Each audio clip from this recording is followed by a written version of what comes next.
Hi everyone, this video is going to be a continuation on the topic of mind control and the various techniques people use in order to control you.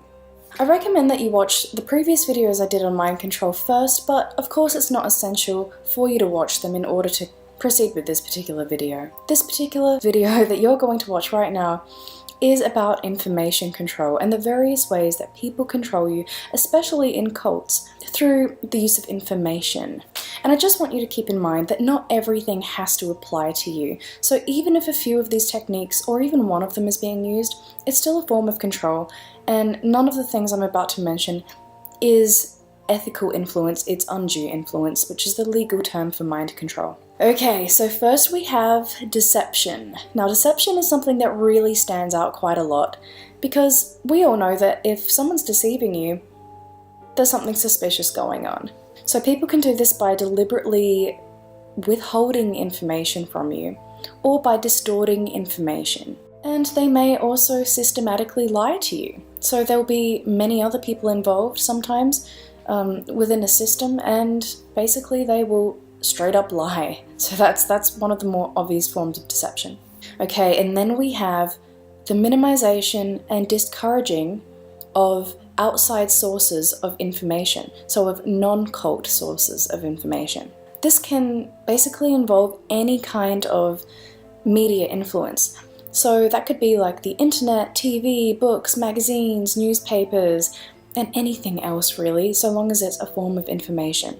They will withhold any kind of critical information, and be aware of when they limit your access to former members, especially if it's within a group. They will keep you very busy, so the handler or the controller will keep you incredibly busy so that you don't have time to investigate or to reflect or to think for yourself about whatever it is they're doing. So they may just bombard you with information so you don't have time to think for yourself. They can also control what information comes through to you via texting, via calling you, and also by tracking you on the internet. Next, they have the compartmentalization of insider versus outsider information. So there's a separation there. There's us versus them. So something you'll find with secret societies is that they will purposely have information not freely accessible, basically. You have to be within the group. You have to be within that secret society in order to gain certain information. So if you're in a cult of some kind, if you're in a group of some kind, be mindful of people who withhold certain information from outsiders, basically. If they have, or only we're allowed to know this, but don't tell anyone, and especially if threats are involved. I'm not going to say the group of people, but I think most people are aware of at least one secret society that withholds information and that has threats involved if you do happen to share that insider doctrine. There'll be levels of information, so within the group, if it is a group, there'll be levels. And certain people at higher levels will know things that you don't, and you have to, in order to gain that information, and in order to have access to that information, you have to climb the ladder. So that's usually involved as a form of information control. If it's not with a group, then it can still happen. Basically, just instead of being levels that, other people have certain information and you don't, you will be made to go through certain steps and to have to work extra hard in order to gain information, and it will be kind of like the equivalent of getting a promotion at work.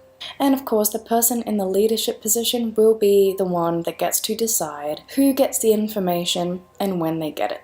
Alright, so we also have spying. You may be encouraged to spy on other group members, and it will be kind of like being as part of like a buddy system that you have in school, where you're paired up with someone who's perhaps newer to the group than you are, at a lower level than you at this point, and you'll basically be monitoring and controlling their actions in some way. So you'll be making sure they stick to the rules. And you'll also be the eyes and the ears to ensure that there is no deviation with thoughts, feelings, with actions to what the handler wants the person to do.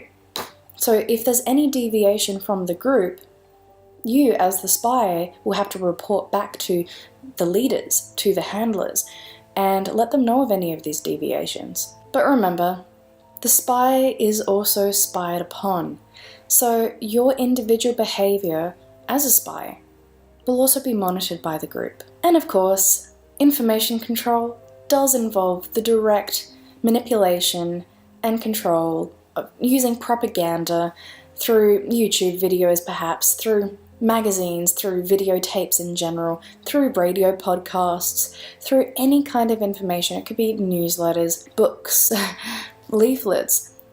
All of these things are forms of propaganda that the group will give to you. And if there is information used from outsiders, that information will typically be misquoted and taken out of context in order to fit the cult's agenda. If it's not a group cult, it can be a cult of two. So a cult of two people, the handler and you. And that person can directly misquote things and take things out of context in order to fit their agenda. Okay, so then we have the use of confession. You have to discuss your wrongdoings and you have to confess them. And often they're not really easily forgiven either. But sometimes they are, but a lot of the time they're just not. They're not easily forgiven and you're not promised the absolution that you're looking for. It's often withheld from you. All of this is done typically to disrupt and dissolve your identity boundaries. And usually the confession, the withholding of forgiveness keeps you working even harder for salvation.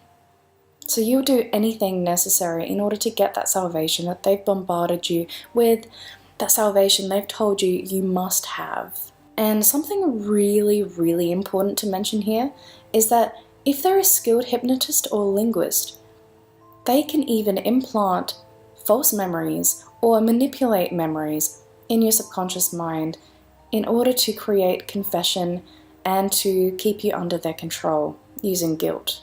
This binds you to the will of the handler. So those were the 6 signs of information control, and if you found this useful, please give it a thumbs up. I would also love to know what you think, so leave a comment down below. And if you're not a subscriber yet, please subscribe to my channel and also turn on that little notification bell so that whenever I upload a new video, you'll be notified instantly. Thank you very much, and I hope you have a wonderful day. Bye for now.